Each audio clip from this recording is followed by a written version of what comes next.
Welcome back to New Mexico Entertainment Television, where you continue to be in the know of all things events and entertainment in New Mexico. I'm Teresa Robinson, and on this month's episode, we'll be covering topics from our July issue, which is our comedy issue. On this month's episode, we have comedians Tripp Stelnicki and Joshua Fournier, Justin McLauchlin of The Ordinary Things, the band Nara Visa, our community question, entertainment history, and our music minute featuring Eryn Bent. So, let's get started. If you've been following the comedy scene here in New Mexico, you've probably heard of the name Tripp Stelnicki. Tripp is making a name for himself, and we are thrilled to talk with him tonight. We'll be talking about his creative process, comedians who inspired him, and how he got started in the business. Tripp, thank you for joining me tonight. I really appreciate it. Of course. So I want to start by, was comedy always a thing? You were a funny little kid, or was it something you grew into?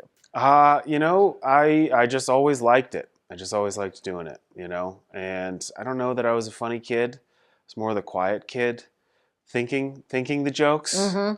I was not a class clown, but yeah, just always. I've always been a writer and always enjoyed any different kind of writing, and then comedy writing is my favorite kind. So I've been doing it for as long as I could, but yeah, it's been pretty much always what I wanted to do. Yeah. So when did you realize the moment that you were on stage and you thought to yourself, "Wow, I'm really pretty good at this"? I don't know that that's happened yet. Depends on the night. That's the thing about comedy, is it keeps you humble. Like, you can be in a theater full of great audience members one night, and the next night you're in the back of a bar with four people, Mm-hmm. checking their phones for most of the show. But with comedy, it's very much that the more you do it, it's like anything. The more you do it, the better you get at it. But it is, you learn so much, and you learn, the more you do it, you learn what you didn't know, or what you didn't even know you didn't know, Mm-hmm. and so every year with comedy, or every 6 months, I try and check in with myself and just say, like, am I funnier than I was a year ago or 6 months ago? And just try and keep on a trajectory of still having fun with it and trying to get better, because there isn't really ever a moment where you sit down and you go, like, yeah, I've made it. There's no making it. There's no path necessarily. It's just for me at least, it's just trying to get better at it. So I know everybody has a different process when it comes to creating their jokes. What is the process for you? Boy, that's a good question. I don't know. I don't know. I have no idea. Sometimes they just appear fully formed out of the clouds. And sometimes you sit with the notebook and you just hammer at it for days or weeks. Or I've had jokes that haven't worked, and then I've come back to it maybe even a year or a couple of years later, and I've grown as a comedian enough, or done enough different kinds of rooms to sort of realize, like, what it needed, and come back to it, and now it works. But I try and be disciplined about it. I try and set a timer and sit down with the notebook, and I'll handwrite. I can't really be funny on a computer. Mm-hmm. So I got the notebooks. And yeah, you just got to worry. For me, sometimes I can be writing stuff for an hour, just garbage, just pure, horrific, unfunny nonsense, just utterly useless. And then after an hour of doing that, I'll come up with something good, So sometimes it feels like you got to, like, be doing the work and be in that space mentally so you can purge all the trash, and then maybe you get to something good. But sometimes you'll be on stage and something will occur to you that I've never said the joke this way, and it worked better, and so I just wrote it out that way, sort of in the moment. Have you ever turned to, I feel every comedian seems to have their inspiration of when they started, of who they look to. Sure. To be. Did you ever have that one? I don't know if there was just one. I loved Lewis Black. back when I was in maybe junior high, even back when YouTube was new. Mm-hmm. And I remember I found one of his videos on YouTube and one of his old specials that had been like copied from VHS. It was a little grainy on the sides, and just thinking like, this is like a magic trick. Like, how is he doing this? So I loved him at first, and then there've been a million different comedians over the years, people that I have some of whom I've gotten to meet, even at this stage. Just that's always amazing. But people like John Mulaney, who I'm also from Chicago. I like him a lot. Michelle Wolf is an amazing writer. There's Louis C.K. is a great comedian, and some other things too. And there's just I could go on. I could forget a half a dozen for every half a dozen I name. Well, being from Chicago and coming here, what is it like being a comedian here in New Mexico? Well, I have gotten the chance to go back to Chicago and do some comedy there, and I try and do more every time I go and visit family there. But it is for sure. So I can compare and contrast it. It's for sure very different. I think it's comedy's the same in a lot of ways everywhere, but it's also, I mean, every city is so unique. There's always a little something. Every room is unique. Every show in Albuquerque is different from another show in Albuquerque. And also just depends on the night too. So it depends what's great. One of the great things about comedy is that no two shows are ever the same. So here, I think in Albuquerque, you have audiences that are, I think, I'm not the first person to say this, but Albuquerque crowds are a little more, they're a little more like, prove it, they're sort of, you got to earn it for sure. And you always have to earn it in comedy. But I think people in Albuquerque, I don't know what exactly it is, but they're tough to win over sometimes at first. But, and you hear comics who come in from out of town say that too, but, it's rewarding and it's fun, and I think we have great crowds and great comedy shows here in town for sure. So, Tripp, where can people go to find out what's coming up online with you? Yeah, I would love it if people would do that. Follow me on any social media. It's usually just my first name and last name, Tripp Stelnicki, and I have links there, and I'll post about upcoming shows. I'm all over town and traveling as much as I can, but you can keep up with everything there. All right, wonderful. Well, Tripp, thank you again for coming in tonight and talking with me, and I look forward to your upcoming gigs. It was great. Thanks for having me. Absolutely. We'll be back.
Joshua Fournier is one of the hardest working comedians in New Mexico.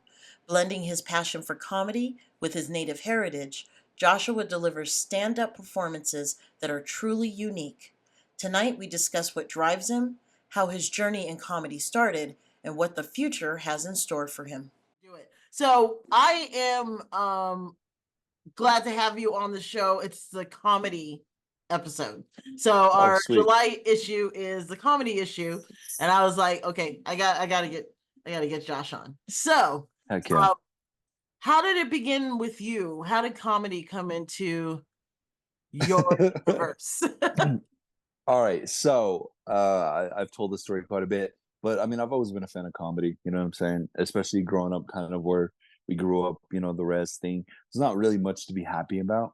And so uh you're always making jokes, talking shit. But no, comedy's just always been, I think, a part of my life for the longest I can remember. Like even when I was a kid, like when we left the res, we moved to Albuquerque, and my mom had this boyfriend, and he had like a stack of the book of CDs. You know what I mean? I would go and steal CDs from him sometimes because he never noticed. And I stole a Kings of Comedy CD. It was like the Kings of Comedy, Bernie Mac, Steve Harvey, Cedric the Entertainer, and D.L. Hughley. And I remember listening to that. I remember listening to like Bernie Mac and be like, "Whoa, this is insane!" Like he's just talking people a lot, and I was just infatuated with it. And so as a kid, that was as a kid, and it just, I don't know, and it just like intrigued me that people could talk and have just a pull on people. And then obviously as a kid, I was growing up, Dane Cook was like a huge thing, and I remember kids at the back of the bus being like, "Yo, listen to this," and they would play on the iPod shuffle loud, and it would just he would say stuff, and it just captivated people, and I was like, "That's so weird, like that's such a weird thing to me." But I've just always been a huge fan of comedy. I would started like buying comedy DVDs from Walmart after that. But the first time I like started comedy, I was working at a strip club in Farmington, New Mexico. There's a Which, strip yeah, club in Farmington, New there was. It's not there anymore. No, they didn't like it, so they put up a sign outside our club that said like Jesus is always watching, and we put up a sign right on our side of the fence that said if he's watching, he better start tipping. And yeah, I don't think the Lord liked that because he sent our building up in flames. So, Oh my God. yeah, dude. But before that, like I would get because I was one of the general managers there, so I'd get there at like 4 o'clock and like have to open up, and there would already be like these old men outside waiting, like 5 or 6 of them. And after a while, I was just like, "Hey, if I let you guys in this early, I won't charge you, but can I tell some jokes for you?" And they were like, "Ah," but it was like sort of telling jokes to your grandpa. You know what I'm saying? They're going to support and be happy for you regardless, even though the material sucked. But after that, I did it like 3 or 4 times after that. And then after that, I started telling like my buddy who worked at the bar in Farmington, I was like, "Hey, bro, I'm a comedian now. I do comedy." And he's like, "You do comedy?" I was like, "Yeah, dude, I'm actually pretty good. I'm a great comedian." And he's like, "Do you want to like do comedy after bands at this honky tonk bar?" And I was like, "Yeah, let's go, dude. Oh, my first gig. Let's go." And after like these country bands would get off stage, they're like, "All right, coming up, Josh Fournier." And I would go up and I'm like, "What's up? I work at the strip club." And everyone in that town knew that. So like, "Fuck that club, dude, and fuck you." And yeah, they hated me from the jump. And I had to like fill Oh time man. in between bands, and it was just death every time. But I did get good at roasting people because then it just became like, "Fuck you." It's like, "Fuck you. You just mad I banned you. Ah, you got to dance." You know what I'm saying? Yeah. So that was my start in comedy. And then I stopped after a while and focused on, but then the club burnt down, and then I had no excuse not to move to Albuquerque, looked up open mics, and just started regularly going to open mics like every night. How did you evolve to the comedy you do now?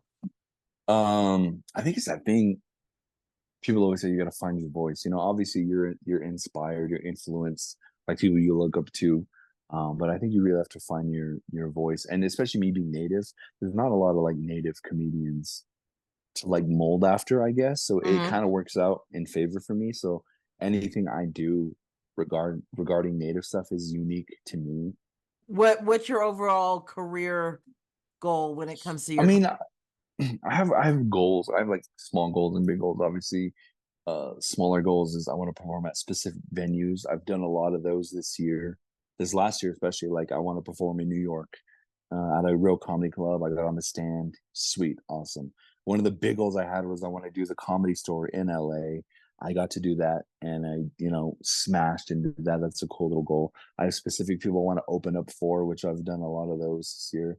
But also like I was like a end game. I don't know. I just want to do this and make a living doing it. I make money doing this, but like it's like every weekend on the road writing the material. Because yeah, you're right. Some people, they're literally just in this to get a free beer and hang.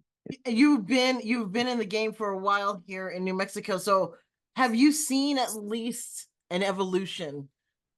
Some kind of, since you've started to now. Yeah. My best friend Zach Abeda, he's another comedian, great comedian here out of Albuquerque. We started literally like a day apart from each other. Like I started my first time in Albuquerque was at an open mic. And Zach was an audience member at that show. The next night, which was on a Tuesday, he got on stage for the first time. And so we literally started like a day apart from each other. My first day here, he was in the audience. Second day, because he was just there to like check it out and see what comedy was about. And I was on stage and he saw me perform. The next night he started. When we first started, the scene that Albuquerque has now wasn't as established and wasn't as like supportive. I'll give it that. They're weird, but they do support each other. There's a lot more positivity now than there was when we started. Because when we started, a lot of the cats that were above us were more gatekeepy, I guess, They were really like, oh, these guys are good, but we don't want them like. Well, yeah, cool. They're good. That's when it's a threat. It's almost they're good. We got to keep an eye on them. Me and Zach were looking at these people do these shows, and at the time we were like, we want to do those shows. We want to do a brewery show. That looks like a lot of fun. There's an audience. It's not just an open mic. You're doing longer times. We want to do that. How do we get on these shows? And they were like, you just got to wait your turn. And they literally told us like, your card will get called when it gets called, sort of stuff. And then we started getting good, and people were starting to be like, oh, those guys are stuck up because they just hang out. No, it's not. We're stuck up. It's like nobody else liked us. Y'all were mean to us and pushed us away. So we started just hanging out with each other. I'm good enough to say I'm good. If you're 3 years in, you still suck. But that's comedy. You're gonna suck. You're gonna bomb. You're gonna feel like you did good, but really you didn't do good. Like that's in a couple years from now, you're gonna look back at that and be like, oh, gross. I thought that was good because I did that. I was doing that my first year. Write a lot. Don't get discouraged by bombing. Don't be scared to bomb. Bombing is important for growth, especially in comedy and just in life too. You gotta suck. You learn the best lessons when you fail. And comedy, there's a lot of failure. You fail in front of sold out audiences. You fail in front of your heroes. But that can't discourage you from. Don't be scared to like step out of your comfort zone, because a lot of comics around here will do just shows for their friends. Funny's funny. So I think it is very important to step out of your comfort zone, and be in front of new faces, new eyes, unbiased eyes. When you do a black room, where you've had 3 great black comics, and then you come on, you're like, what's up? Ooh, and you're not. You're not what they're used to. But if you can make those people laugh, sweet, you're funny. You can go to the South Valley where it's like so full, high socks. I wear ankle socks always, dude. You know what I'm saying? Like, you make those people laugh, it's a good thing. And that's what you should be writing for. Is not writing for specific audiences. You should just be making sure your material crushes, making sure your material is good enough to where you can take it to those audiences, and you're not changing too much of it, to where you're pandering, but you're just bringing your material how it is. It is what it is. You like it, cool. If not, sweet, just move on. Bombed. So step out of your comfort zone. Yes, writing is important. Well, Josh, thank you for taking time out to talk with me today. I greatly appreciate it. Sweet, thank you so much. Nice to hear this insight. Finally getting to talk to you and about you and your art. So I appreciate the time. Awesome. Thank you so much for having me. This is great.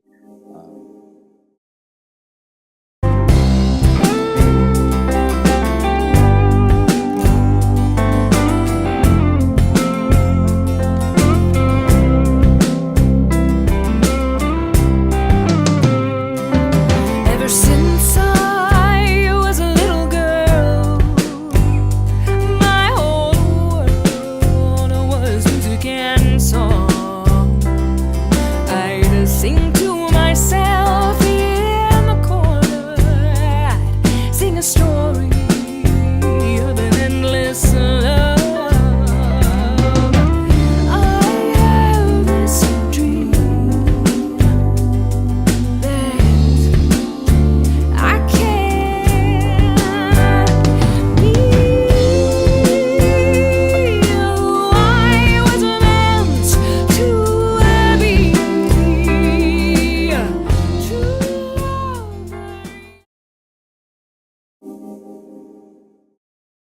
The Ordinary Things, a New Mexico indie rock band, blends smooth vocals with sharp guitar riffs and distinct bass lines, aiming to capture the ordinary but beautiful things experienced in day-to-day life. We're glad to have bassist and vocalist Justin McLauchlin to discuss the band and their latest album. Justin, let me say thank you for joining me today to do this interview. I greatly appreciate Thanks it. for having. So you're just telling me that you were in Nosotros because they just picked up their award, winning a New Mexico Entertainment Award. So when were you with the band? I joined them when they moved up to Albuquerque in 2001. So how many Like, bands have you been in? I've been in quite like the current bands I'm in, of course, Ordinary Things, the Porter Draw, and Alex Mariel band. Those are the three main ones that we work the most. I play in like wedding bands too, cover bands, just to get a good paycheck. Well, we are here to talk about Ordinary Things. So let's Yeah. start there. Where did the beginning of this band form? How did you guys come together?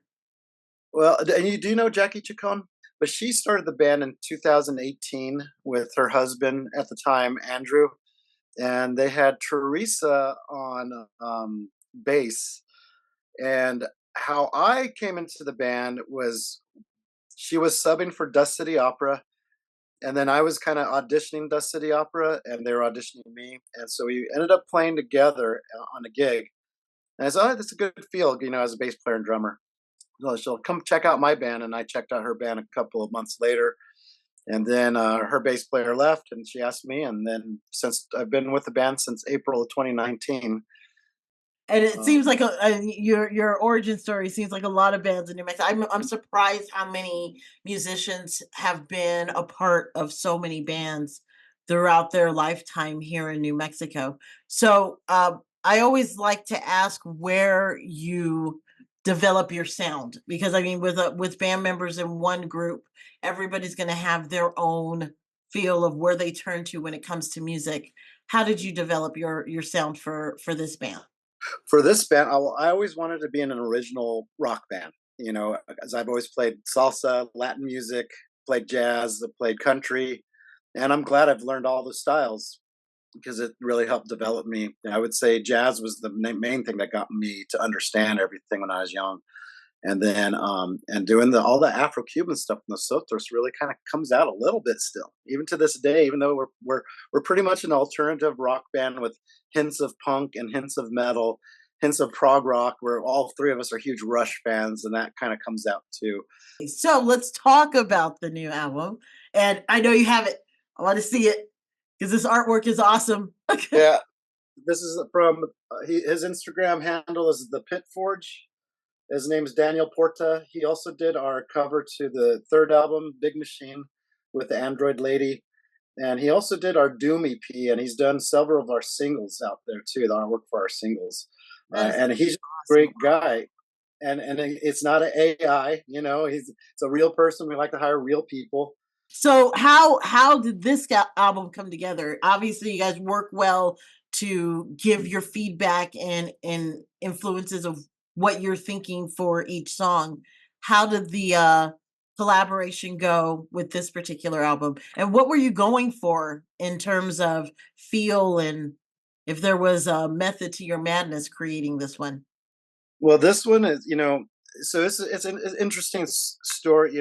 Jackie and Andrew were married, guitar player and drummer, main singer. Over this time, they went through a divorce, but they still remain friends, and they still really thought that this band was super important for them too. So they're still great friends to this day. They're probably better friends than partners now. So this album, I would say, is our darkest album.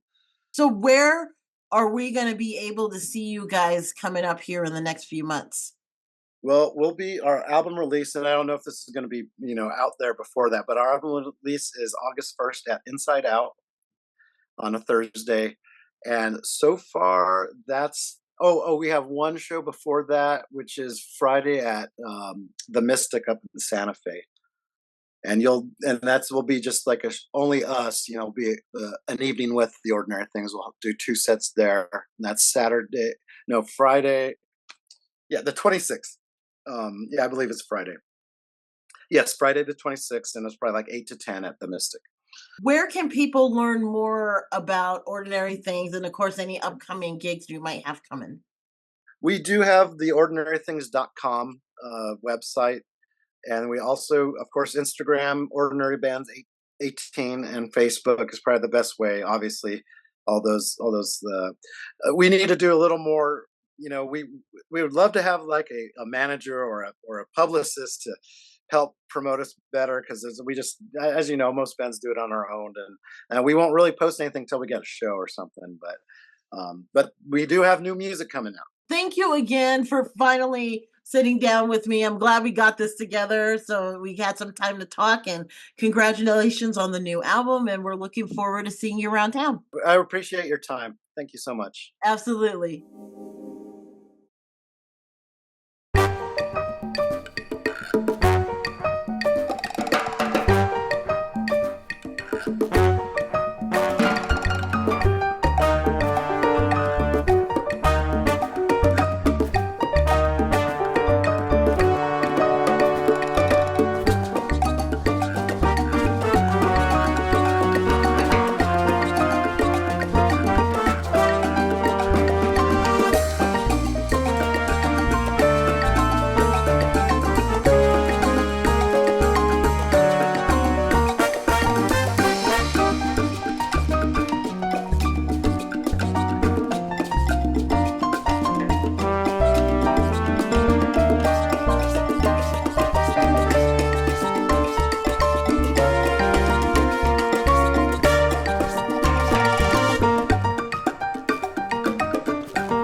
Nara Visa is an emerging indie rock band who is celebrating the harsh beauty and cultural folklore of New Mexico on their new album, Our Lady of the Duck Pond.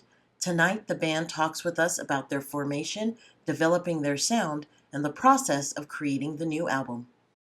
Thank you guys for joining me tonight to talk about your band. So we're going to start where everything starts, at the beginning. How did you all come together? Oh boy, I think we all have different versions. I've known Cody since we were 11. Wow. Went to elementary school together, Catholic school. And then I met them, I guess, freshman year of high school. They were a bit older than me, I guess, sophomores and juniors. And they were playing music on the side of the street, literally, I think the first time I ever, like, busking, Wow. Different time. Yeah. And then Matt, I met Like 26, 7 years ago. Yeah. And started out playing in another band together. And then, just became best friends, so. Oh my goodness. Yeah. So this started young. So, okay, you known each other since you were 11. Yeah. How did that meetup happen? I think we were just like the two kids in like Catholic school that got bullied, and so we kind of had to like band together, like, friends, and had something to bond over, But we've been playing in like punk bands together since high school. My goodness. Okay, so you went from punk, and indie is your go-to for the band. So who was your inspiration when it comes to creating your sound? Who did you turn to? So this has been it's like a lot of different inspirations, I guess, because we all have been playing in different bands, like throughout for a long time. But Yeah. I feel like we all came from different areas. Like Mhm. Peach and I used to play in a country band. They did like the full punk Okay. thing. Mhm. So I think it was kind of a culmination of just everything that we've kind of played. And I feel like on the most recent album we just released, we kind of have a bunch of different genres that you can hear within Mhm. it. But I'd say we kind of, through all of our similar tastes that overlap in music, that's kind of like indie rock, but also kind of Americana-y. I feel like that's kind of like our shared taste, and that's what comes out in music. We'll be dealing with punk and country, and gosh, I can only imagine what else. Yeah, that's probably the perfect way to put it. Yeah. So, 4 minds creating one album. How did the process work? So it was kind of like a learning process, definitely. With all of our previous music endeavors we've had, we've recorded albums and stuff and music, but it's always been very DIY.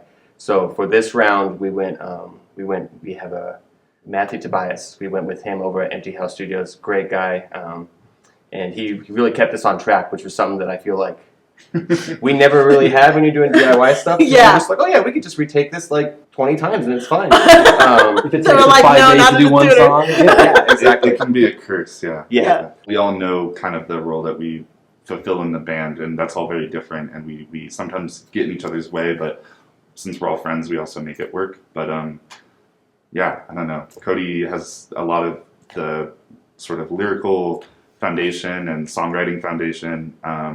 Richard and I bass and drums, and so I think a lot of sort of structure and also dynamic comes into play when we're thinking about how to write a song. And then Matt has a brain for like the hook, the melody, the thing that kind of keeps you coming back. So yeah, I think we all just know where our place is and we enjoy our role. Yes. Yeah.